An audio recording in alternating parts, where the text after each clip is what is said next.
Just to repeat, since this is being recorded, so my name is Carolina. I have Mengsha Gao also co-moderating with me.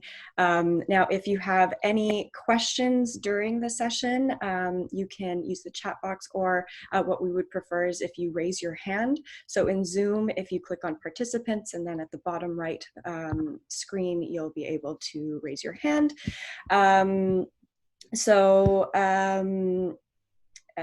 I just want to make sure I have everything here.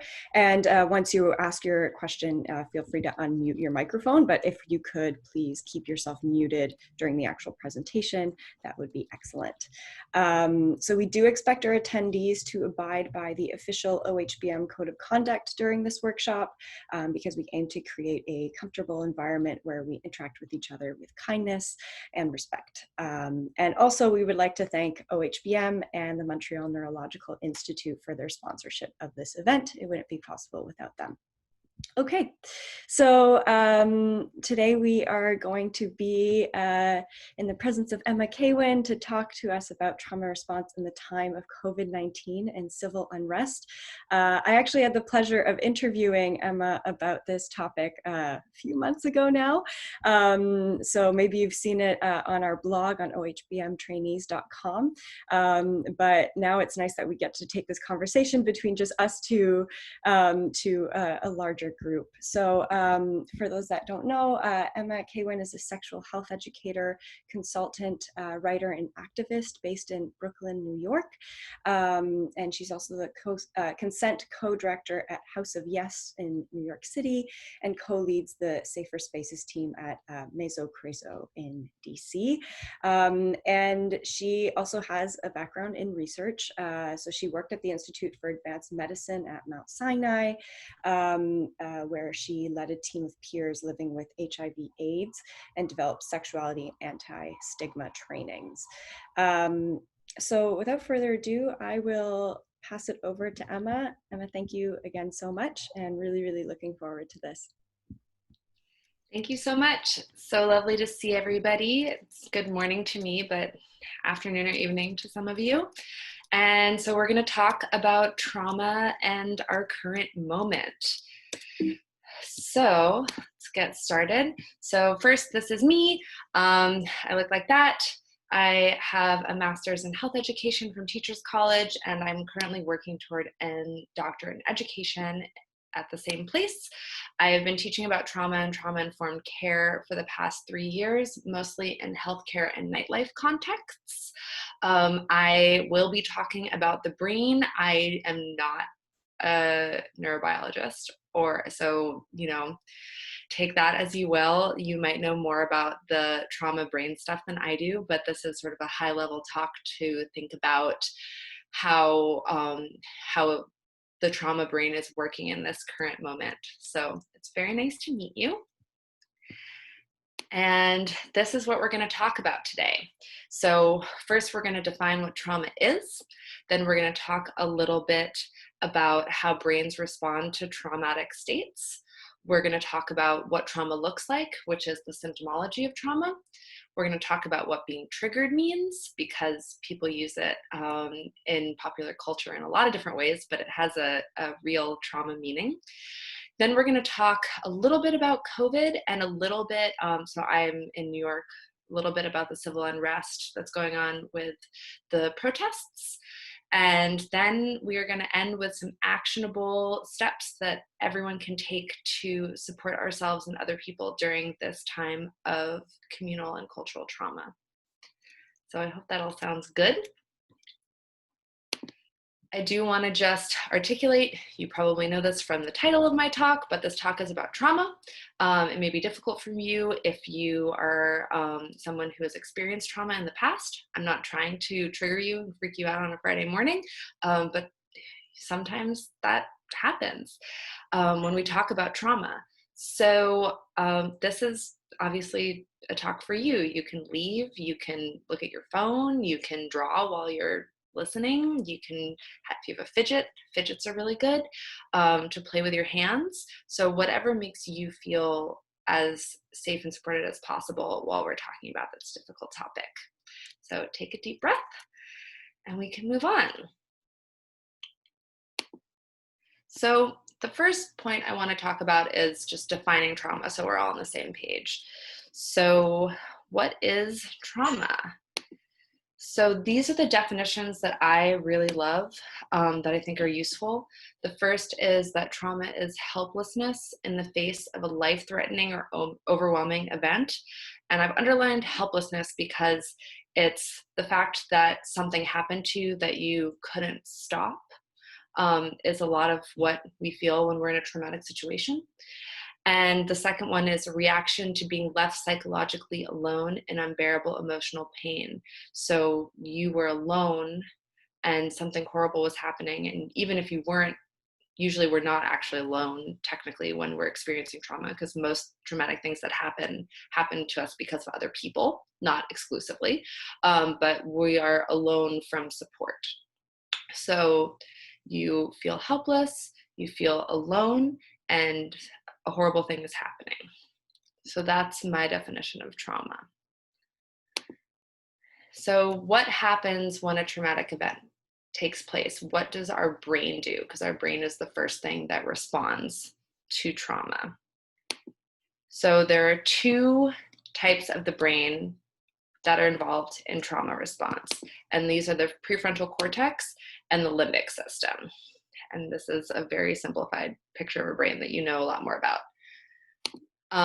So the prefrontal cortex, when I teach this class to people who are not neuroscientists, I talk a lot, just very high level, about the two parts of the brain. So the prefrontal cortex obviously is the thinking and planning part of our brains, the part that, when we feel like we're thinking, that's the part that we are using, makes the logical and rational decisions, and integrates our memories and creates the stories that we tell about ourselves. And then the limbic system is the older part of our brain that's focused on defense reactions and safety.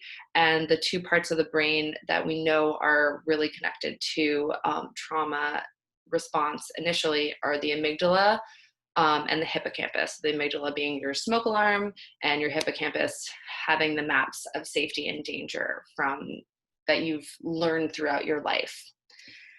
So how does this all work? So when we respond to a traumatic event, in the moment of the traumatic event, it's all about the limbic system.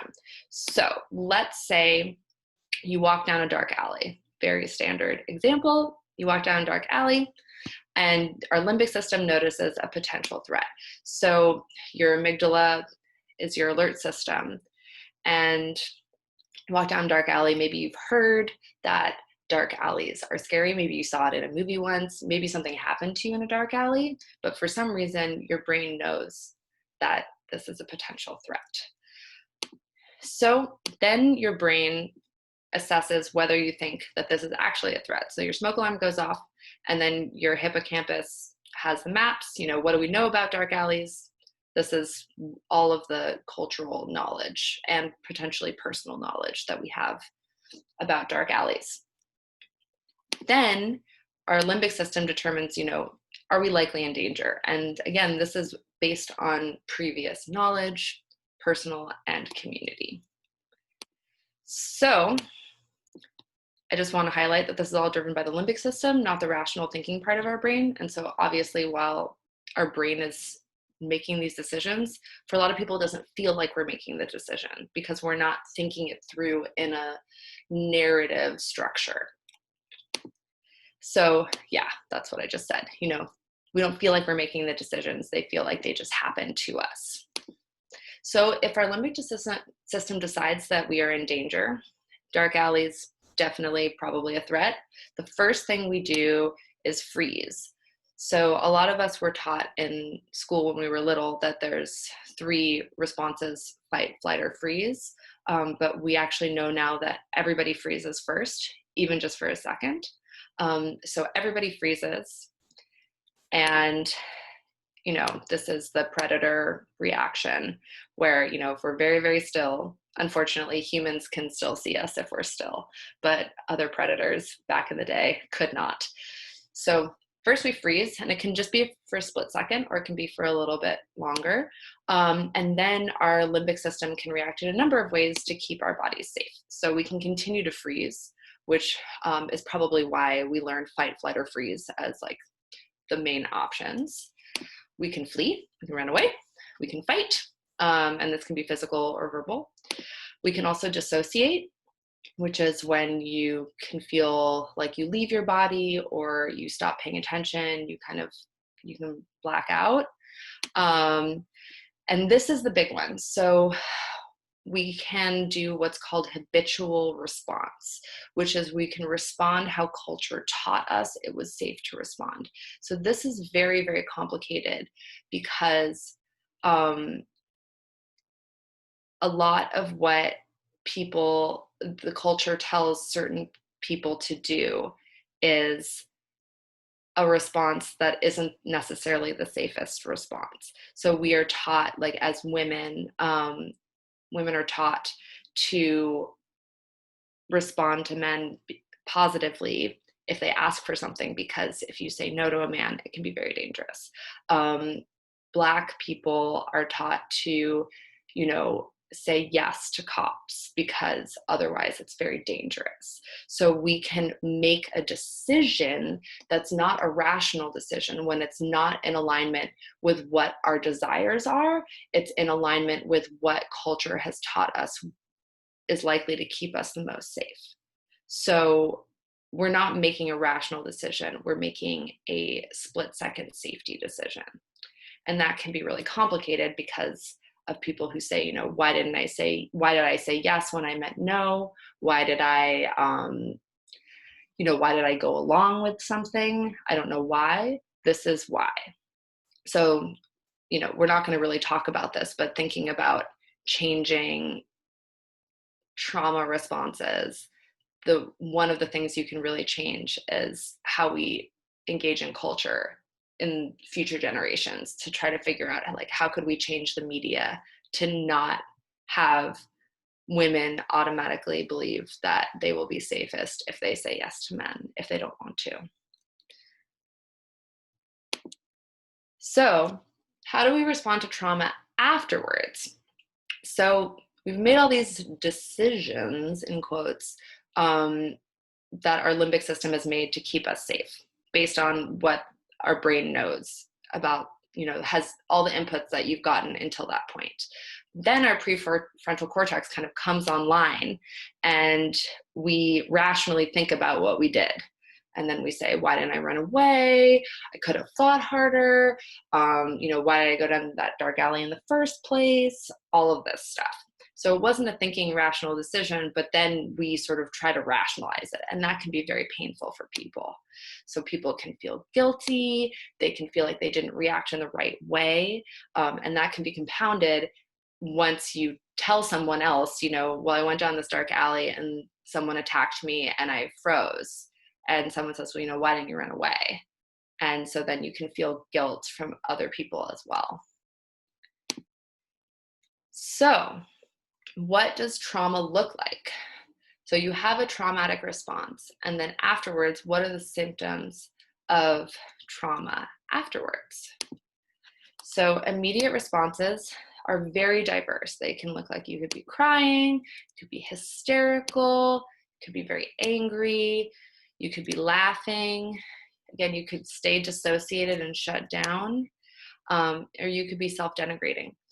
And the thing that's important about this is to recognize that all of these are normal, even though it might be not how you would personally respond. It might be how a friend of yours would respond or a family member, and that these are all totally rational responses. And they actually think that that these responses have to do with the specific cocktail of stress hormones that are pumped into your body when you are experiencing a traumatic response, and people have different levels of them.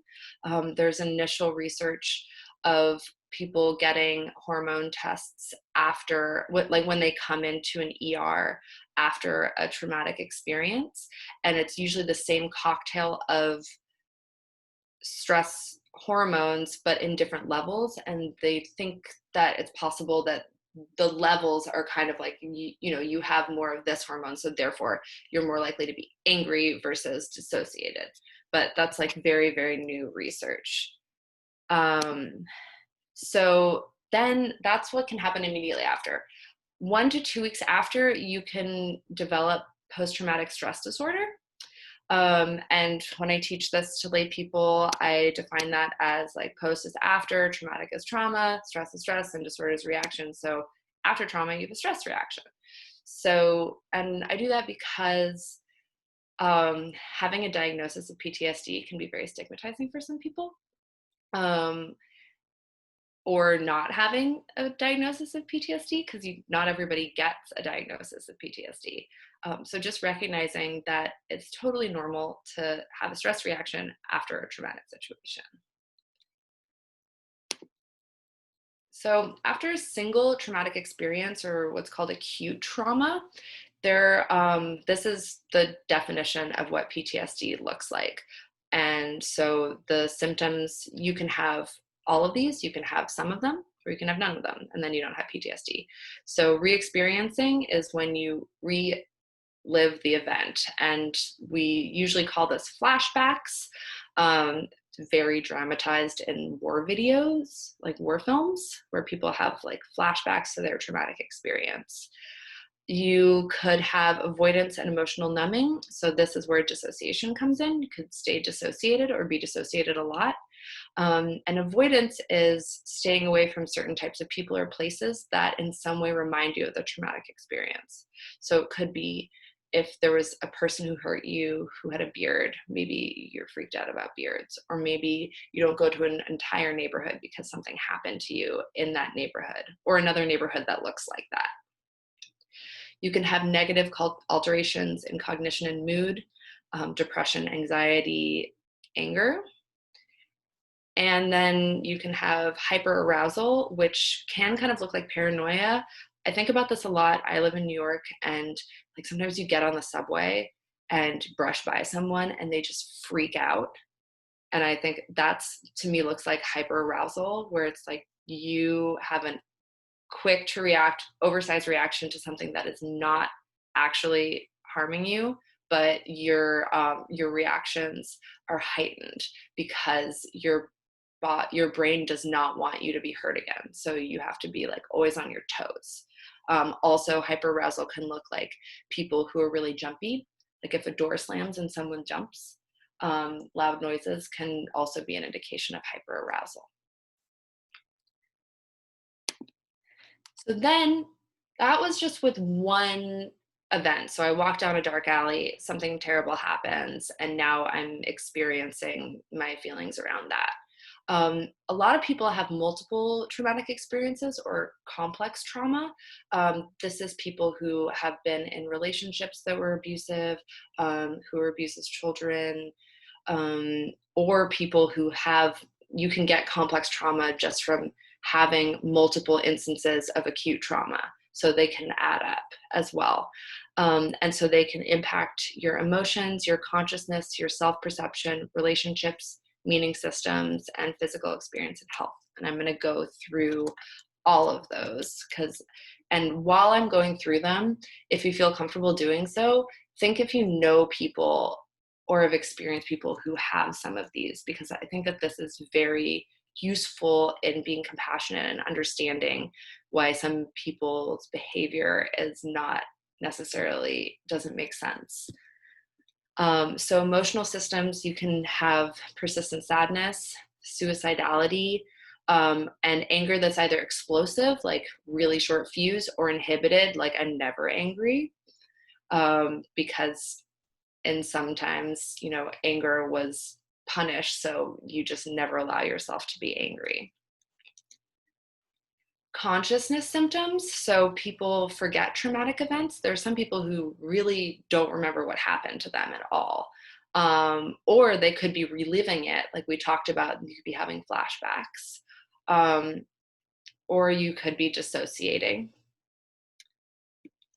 Self-perception, so some people could feel helpless because they couldn't help themselves in the moment when things were happening, so they feel helpless, like they can't help themselves at all. Shame around what happened to them, guilt that they couldn't stop it, stigma because they're different from other people and they have this secret, or even if it's not a secret, and then feeling completely different from others.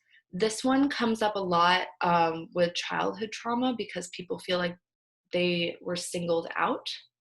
And so you can kind of feel special in a bad way. Like, this only happened to me. Why did this happen to me? And that makes it hard to connect with other people.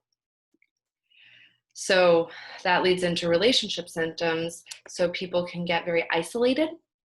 They can distrust people, be very, because a person harmed them. So people are scary. Or they can do the opposite and always be looking for someone to attach to, a repeated search for a rescuer. This person will be different. This person will take care of me. Meaning system symptoms. So if people had a faith background, they can lose faith. People can also find faith, and faith helps people, a lot of people. There's also a sense of hopelessness and despair, which feeds into the emotional symptoms. And then, because my background is in health, I think that this is fascinating and also horrifying. There's higher rates of chronic pain or illness, heart disease, diabetes, and actually early aging. And the pathway for at least early aging, they're finding that it has to do with chronic stress leading to higher inflammation. And so that can actually age the process, that moves up the aging process. But this slide, I mean, from my perspective as a healthcare person, is really intense because, so I don't have this in here because we're an international community, but when I teach this with New Yorkers, I have a couple slides of just the numbers of different types of trauma in the New York City population. So like how many people are homeless or unstably housed? How many people, what were the cases of violent assault and rape and all these different things? And when you look at it, it's like everybody, almost everybody. And obviously some people have more than others. But when you think about how much harm, psychic harm can cause physical harm as well, it really paints a different picture of the community that you're in. So if you're interested, you can also kind of create that constellation for where you live or your community. So what does being triggered mean? Does anyone want to write in the group chat their definition of being triggered? Because it's a topic that it comes up in popular culture a lot, but it has a very specific meaning. And I'm wondering what you think of when you hear the word triggered. Anybody have something?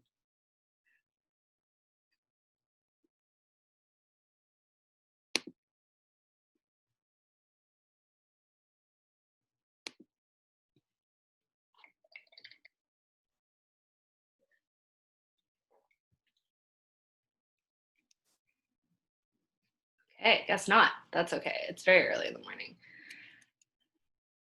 Oh, something reminds you of a traumatic experience. Yes, exactly.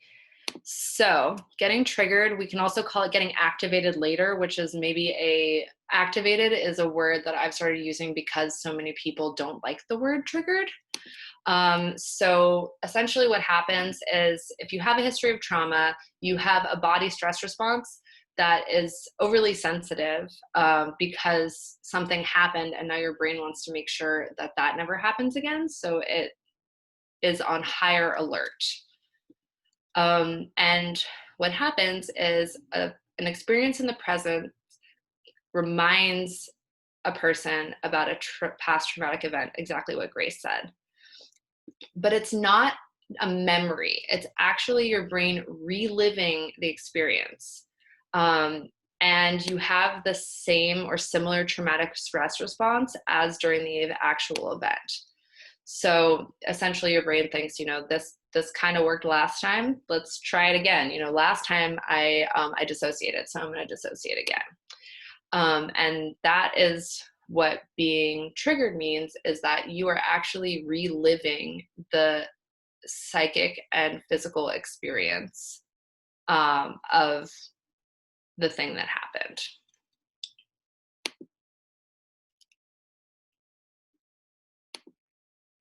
So now we get to the stuff that's relevant to today. So how is trauma related to COVID-19? And this is something that a bunch of us talked about at the beginning of the pandemic, just trying to think through, like, we are in a cultural trauma moment where almost everyone, I mean, people are handling it differently, just like people handle trauma differently, but we are all experiencing it together. And it's something that I think is important to talk about. So COVID-19 is triggering. So not everyone has lived through a pandemic before. In fact, most of us haven't. I do have some friends who are living with HIV who are talking about it specifically triggering their experience with HIV. But even if you haven't lived through a pandemic, the elements can trigger or activate us. So one big thing is feelings of isolation. We are literally all isolated. Last year, we were all in Rome. And this year, I'm in my office. It's really different. And I can't hug my friends and I can't see my friends. So a lot of us feel isolated.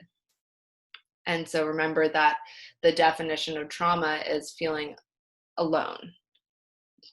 A lack of control or a loss of agency is really important. So a lot of us feel like when we don't have control over our lives, that can make us feel very helpless. And a lot of people right now are, we're not allowed to really make decisions because we don't know when this will end. So how can we plan for the future? And there's a lot of things that we're not able to do right now. We can worry about ourselves if we have underlying health issues that might make COVID more scary. We can worry about the safety of loved ones, especially those over 65 or anyone you know who's immunocompromised. That's very terrifying. Being trapped inside with people that you don't trust. So something that we're seeing that's really horrifying is extreme increases in domestic violence and abuse. And so for some people, home is safe and lovely. And I hope that's true for all of you. For other people, that's not the case. And so being able to go out of the house and go to work and do other things is a haven for people. And those have all been taken away. So that's a big one. Fear of the outside world or strangers harming us. There's a sense, at least among my community, that there's this like invisible killer that's just outside the door. And every time you go to the grocery store, you could get something that could kill you, or you could give something to a stranger and kill them. And that is a very sort of scary mindset to be in. And then finally, financial desperation. This is a huge one, at least in the US, where there has not been very good, where we just lost our financial support and it wasn't really good enough to begin with. So I hope in some of the places where you are, you're getting more care and support. But a lot of people are having to make difficult decisions about whether they care about their health or being able to feed themselves. And having to stay inside is difficult when you can't pay rent and you might get evicted. So these are my ideas about COVID, and we can talk about other ones as well. Another one that I didn't put on here, but that I've been talking about recently is grief, and how people are grieving the loss of the life that they had before COVID. People are, I mean, it's an intense word to use, but people are really grieving, community and going out and having fun and being able to, be in community spaces that have been helpful for them.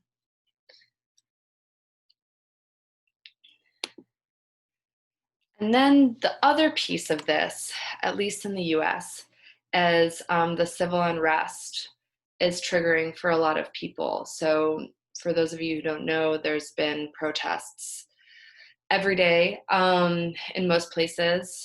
There's been a lot of police brutality and result of the protests that started from George Floyd's death. And I think we just passed month 2 of protests. And so it is the feelings here are, in addition to COVID, is now a really beautiful reckoning with police brutality and racism.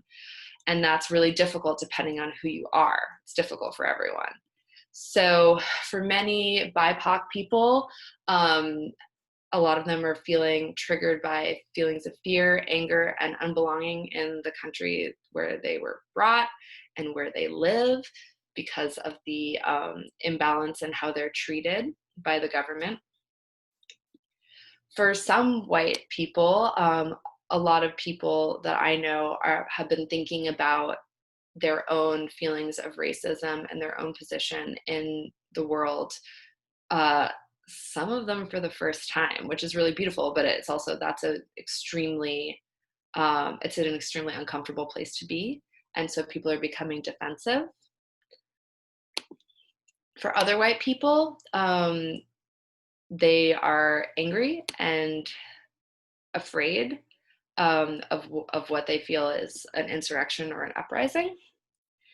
And then internationally, something that's been really beautiful is all of the international marches that have taken place in support of George Floyd and ending race-based police brutality in the United States. And that's really cool. And so I added that in for the international folks. And I'd love to hear more from you at the end about what this has been feeling like for you. And then when you add those two together, so something that's happened that's weird is now people in the United States are weighing their social justice desires to be in the streets with their health desires to not get or give COVID. And that's really complicated. So people are feeling a lot of imbalance. So we are living in collective trauma is the answer, and it's a lot. And just knowing that and recognizing that is really important and honoring that knowledge. So what can we do about it? I'm going to end on a useful note, so it's not quite so depressing. So the first thing we can do is learn what's called grounding. And you can do this for yourself or for somebody else. And it's specifically for when you're being triggered. So if you think about being triggered as sort of the opposite of being angry and needing to be de-escalated. So when I'm angry, like, I want to yell at somebody, I am like in the moment and I'm really mad and I need to be distracted. So when you want to de-escalate someone, you sort of distract them. But when you're triggered, you're already distracted. Like, I'm here sitting next to you, but where I feel I am is back in that alleyway. So I need to not be distracted. I need to be brought back into the here and now. So there are 3 types of grounding, and they all sound silly, but they work. They're evidence-based, and you can do them for yourself, or if you're helping someone through them, what I would just say is be like, hi, do you want help with this? I see that you're triggered. Can we try something? It's going to sound silly, because when you tell an adult to look around the room and count all the corners in the room, they're going to be like, what? But it really works. So mental grounding is looking around the room, and I'm in this library room right now, so I would count all the books that are blue, and I would keep doing that until my body calms down and my brain gets a little more focused. Or you can count corners or whatever, anything visual. Physical grounding, you can feel your feet on the ground, your butt on the chair. For physical grounding, the one thing I would say is don't focus on your breath, because that can help you hyperventilate more. So kind of anything but the breath. And then soothing grounding, you can say a kind mantra to yourself. Remember the people you care about. You can say, I am safe, I am safe, I am safe. And so these are 3 different types of grounding, and likely one will work better than others for a person or in a specific time. So it's just good to know what these types of grounding are, and have them in your back pocket. So that's the first, is grounding. Super useful tool. The second is empathy and understanding, which we love. But just knowing how trauma works means that you can empathize with someone whose behavior just doesn't make sense in the moment, because a lot of times being triggered gives you you have a reaction that's doesn't make sense to what I'm seeing, because I'm not seeing your past experience. So I bump into someone on the train and they freak out at me. And I'm like, whoa, why? So reminding people that all trauma responses are normal is really, really useful. And actually they found that telling people after a trauma that their trauma response is normal, and helping them normalize that, can help people not transition from a traumatic event into PTSD symptoms. So it's really, really useful to help someone understand that, okay, so you're angry. Yeah, that makes sense. Okay, you're dissociated. Totally makes sense too. So you can celebrate the trauma reactions because they were your body and brain's way of keeping itself safe. That doesn't mean that that eventually people might want to get rid of some of those behaviors and translate them into something more useful for everyday life. That's a lot of what trauma therapy is helping people recognize that certain behaviors are, might not be the most useful, but you as a layperson in the moment can just say, yeah, you ran away. That was the right thing to do because your body decided to do that. And just be empathetic and understanding. Okay, so the next thing is seek and provide support. So sometimes we all need support. You can ask for help or offer help. Check up on your community and neighbors, especially during COVID, especially if you have elderly neighbors. They might need help. They're probably feeling even more isolated than people who can go outside. You can seek professional support. New York has a free mental health hotline that they just opened up. So if you're in New York, you can use that, but you can also, there's a million places you can call. Making sure you keep moving. I don't know about the rest of you, but it's, I used to just get like 5 miles of steps and living in a city, and now I live in a room. So it's different now, and endorphins actually help you. And then this one's really, really huge for this community that we're in right now, which is you don't have to be at 100% productivity. I've found that a lot of people actually work more when they work from home because they don't give themselves an endpoint and feel like they need to be on these timelines that we created for ourselves before this happened.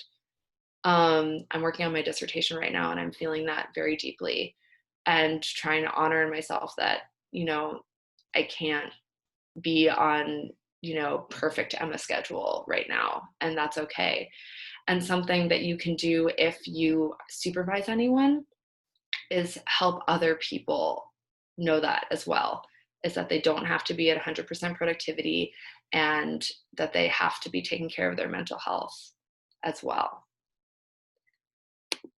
The fourth thing is engaging and supporting anti-racist work. So everyone was raised in a structurally racist society. That is just true. I haven't heard of one that wasn't. And so regardless of what your race and ethnicity is, there are anti-racist practices that you can integrate into your life. So you can educate yourself on how to become anti-racist. There's so many lists of books and podcasts and really, really brilliant people talking about this in ways that are pragmatic and wonderful. You can also learn how to handle any defensiveness so that when someone calls you out or calls you in about something that you said or did that felt racist to them, that you can handle it with as much grace as possible and learn from it. You can discuss anti-racist practices with your colleagues and friends and family. Family's hard sometimes. And you can also consider ways to support diversity and inclusion initiatives in your workplace. So there might already be a diversity and inclusion group, especially if you're at a university, that you could plug into. Some institutions don't have them, and a lot are getting them. So there's a lot of good resources online for how to do that. And then finally, self-care. So self-care, people always talk about it like it's like, I'm gonna have a tiny bit of chocolate and take a bubble bath. And like, yes, that is nice. But when I talk about self-care, I love this quote: self-care is not a narcissistic luxury to be fulfilled as time permits. It is a human requisite, a clinical necessity, and an ethical imperative. And another quote that I really like says that about self-care, that we have an ethical imperative not to be damaged by the work that we do. So I don't know what kind of research you do, but sometimes the research we do is depressing, and sometimes it's just hard, and we need to support ourselves. So thinking about self-care as an ongoing activity that you make time for, and not just something that seems like a capitalist, like just like a fun thing you do every once in a while, is very, very important. And it's so important that I'm going to share this Audre Lorde quote, which is, caring for myself is not self-indulgence, it is self-preservation, and that is an act of political warfare. So she's writing as a Black individual about her cancer experience. So, but I think that this matters for everyone, where we think about our survival as maybe not even an act of political warfare, if you don't like that wording, but that it is a political imperative for you to be at your best. So then finally, the last thing that you can do is realize that you can't control the world around you ever, but especially now, when everything's such a mess, and that you can control, the only thing you can control is yourself. So people are reacting really differently to the pandemic, and that's extremely difficult when people around you are doing things in a way that you either don't understand or that feels like it could be harmful for you. So some people are prioritizing self-quarantine, like their physical health, and are isolating from everyone else. Some people are prioritizing staying in the community, and that means that they're prioritizing their mental health. And then some people are prioritizing financial health.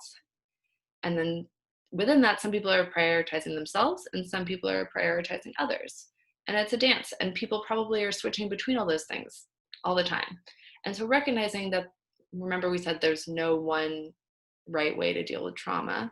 That's kind of true here too, right? Is that people have their own ideas of how they should be handling this, and they're all handling it differently. So the only thing that you can truly control is yourself, which is your behavior, your reactions, and how you support others. Okay, wow, that's it. So now we have 11 minutes for questions. Thank you, Emma. That was awesome. So much great content there. Thank you. Yeah, so if you want to put your questions in the chat. I see a hand raise. Or a hand raise, yeah. I can't see your name though. Oh, a hand raise went down. I think it was a clap. Oh, it was a clap. Wow, didn't even know we could do that.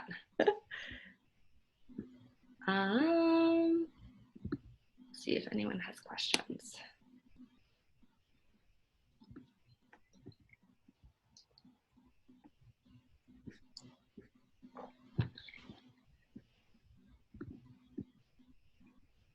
Okay, how do you communicate with someone who doesn't understand your reaction?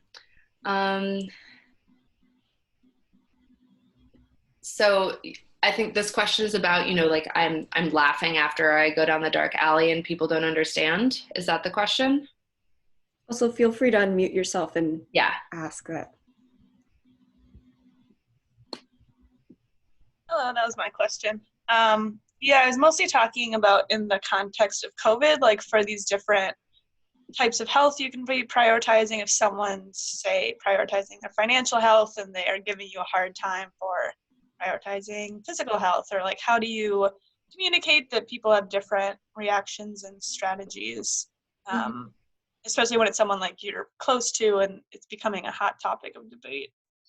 Yeah, I mean, I think the first thing that I would do is just name it and say, like, it sounds like you are focused on your financial health and I'm focused on my physical health, because that makes it into an equivalency instead of making it about, like, well, you don't care about my physical health or you don't care about my financial health, is recognizing that all of these elements are important.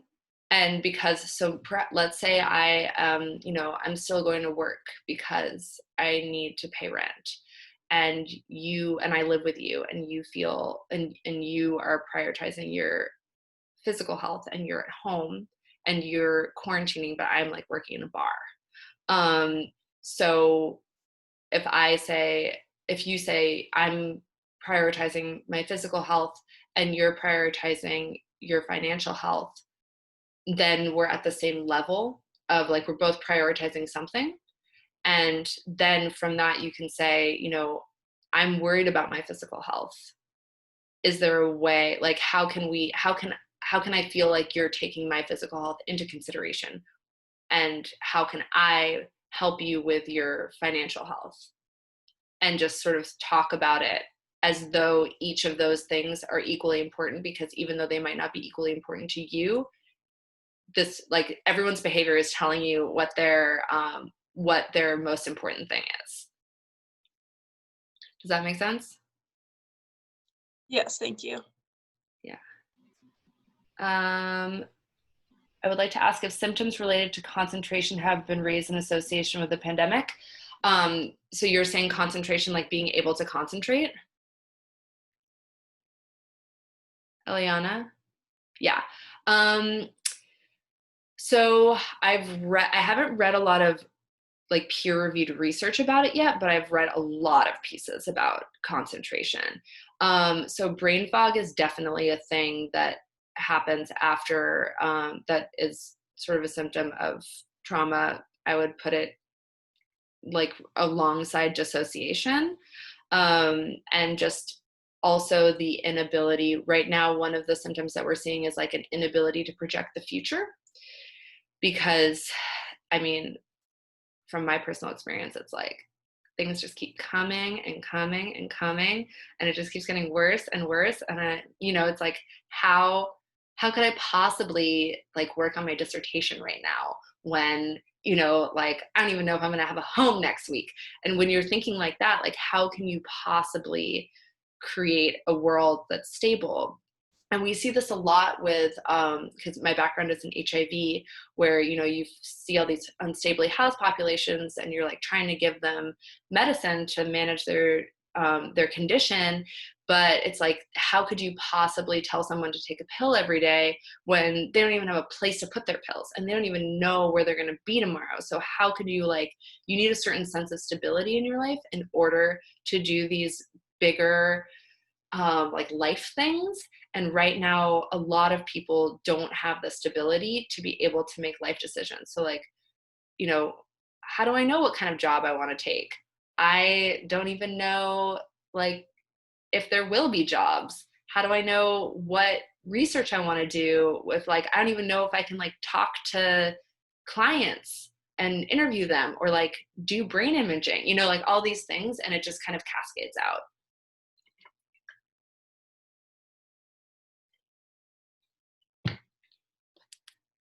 See, anybody else? You can also just unmute yourself and talk. Okay. Okay, can you think of some strategies for coping with COVID-19 related traumas in advance? The death of people important and close to you. I don't think there's any way to project how to handle grief. I think that, people talk about Well, I guess here's one thing.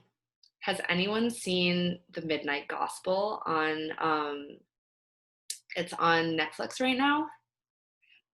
It's this really interesting animated series that's really wacky, and it's an animation of these interviews that this main character has with different sort of spiritual and spiritual adjacent leaders.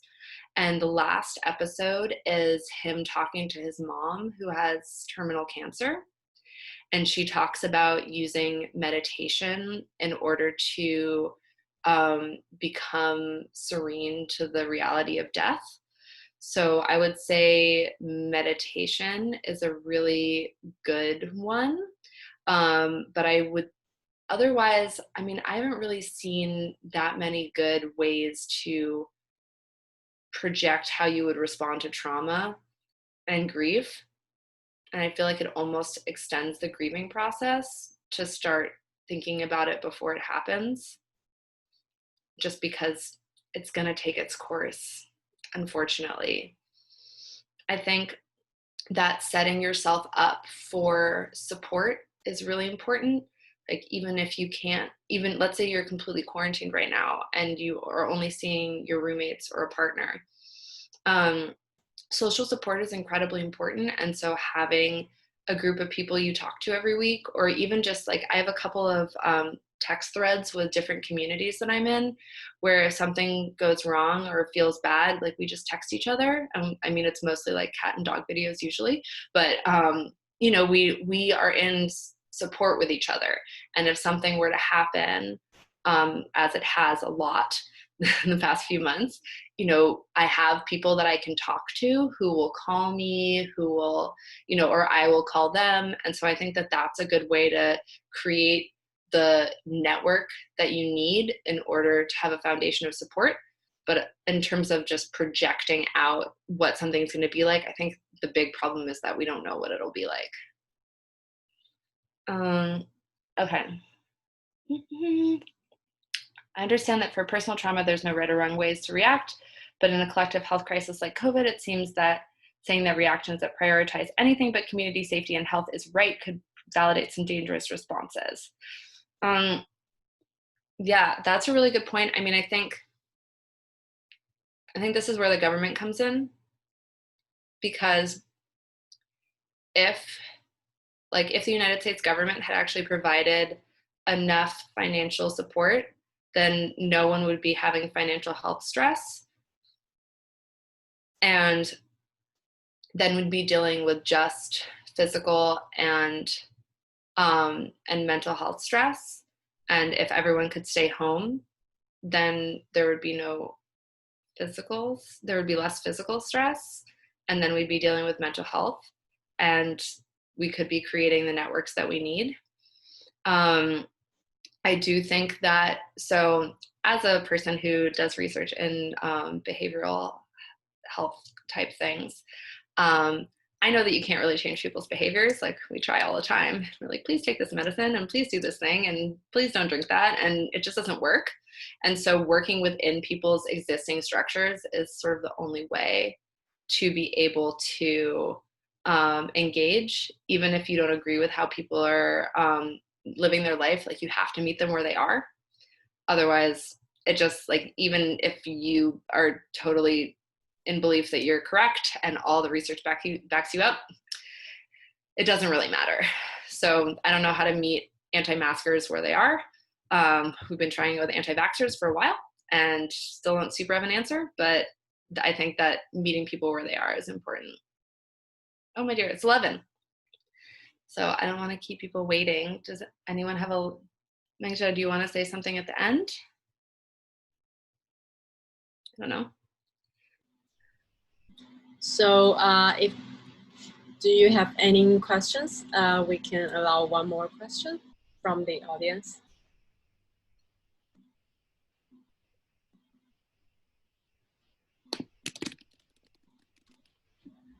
Could I maybe get a screenshot of everyone if you are willing? 1 second, let me try and get my